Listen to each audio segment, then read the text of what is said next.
cek regulasi. Kenalkan, nama saya Alex Nurdiansa. Nama saya Rice Gallagher. Joko Budianto. Dan nama saya Muhammad Sumbul. Silakan isi dulu. Saya izin mengisi Pak ya. Ya, silakan diisi. Self regulasi itu adalah proses mengenai cara mengontrol perilaku, pikiran dan emosi kita gitu. Penting gitu dalam self regulasi.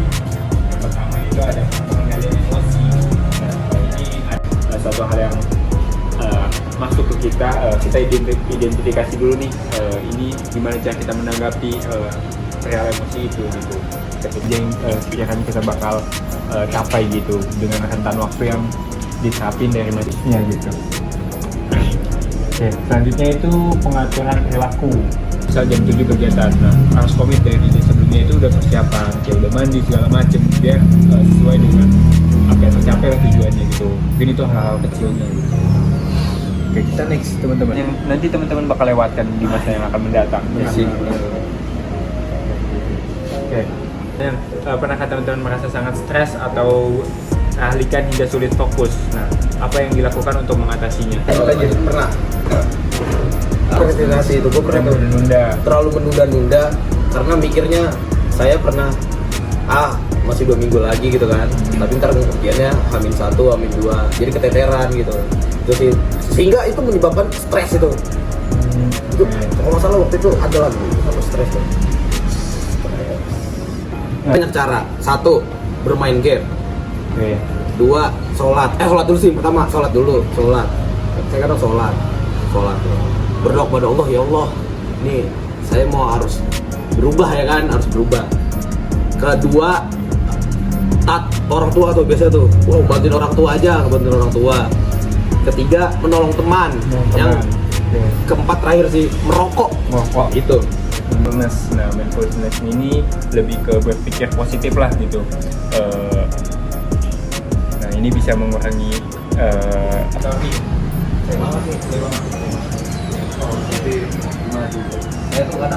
jadi ketika mengambil keputusan itu, entah keputusan membeli sepatu, keputusan membeli baju atau keputusan hal lainnya, itu coba dipikirin dulu gitu. Dan bisa teman-teman relaxkan tubuh teman-teman. Oke, tarik nafas, gerak, tahan selama 3 detik. Oke, kemudian hembuskan perlahan. Di masa takut pemaparan ya terkait self regulation sangat membantu sekali. Apalagi kan saya juga kan suka tidur malam gitu, jadi overthinking terus. Kadang mikirin yang harusnya nggak dipikirin dulu, tapi malah kita sekarang.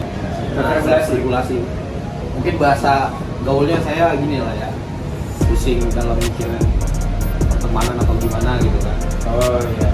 Cuman kan kaburan jadi kemana kan misalnya negatif. Iya. Setelah saya mengetahui apa yang dipaparkan.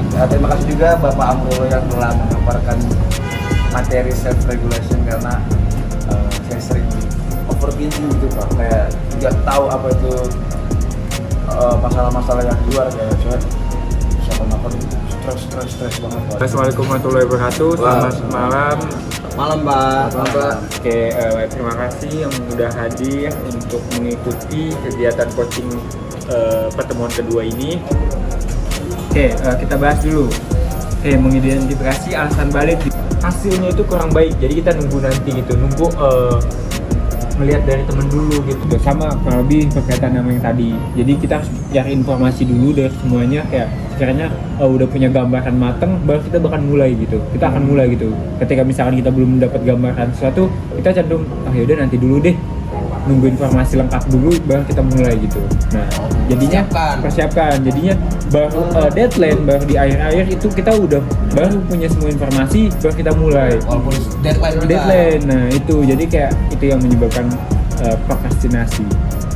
Karena motivasi kita masih belum kuat gitu, cenderung kayak nanti aja deh, atau diselingin ya udah main game dulu deh buat ningkatin motivasi, atau ke rumah temen dulu deh buat motivasi, nungguin motivasi. Ujung-ujungnya ke rumah temen kita ngobrol dulu, main dulu, terus main game dulu, akhirnya kecil dulu gitu. kalau misal besar-besar semua, Nah, besar-besar juga tetap dibagi, diukur. pengaturan waktu dan skala prioritas. Yang pertama itu ada teknik Pomodoro. Nah, teknik ini teknik pengolahan waktu yang sangat efektif. Cara kerjanya yaitu waktu kerja atau waktu belajar itu 25 menit. Nah, itu disebut sebagai Pomodoro. Nah, kemudian nanti diikuti dengan istirahat singkat yaitu selama 5 menit. Biar merefresh otak kita dulu gitu. Jadi biar nggak terus-terusan kita belajar, nggak terus-terusan kita kerja gitu. Tapi ada waktu buat istirahat, merefreshkan otak. Dan mana yang tidak penting dan tidak mendesak. Hidup. Aduh, gimana? Harusnya Ada fokus dulu dia harus. Yang bener nih.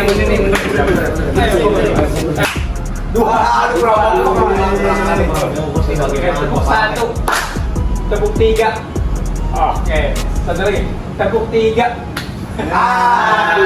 Aduh, Kang Fokus. Berat. Oke, baik, yang memotivasi saya untuk terus belajar pertama adalah Allah Subhanahu wa taala.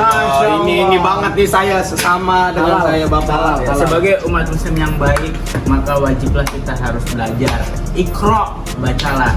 Dan juga tentu motivasi saya itu adalah kedua orang tua saya ya, yang dimana mereka sudah menyayangi dan mencintai saya dan juga menaruh investasi harapan ya ke saya agar terus maju dan berkembang ya.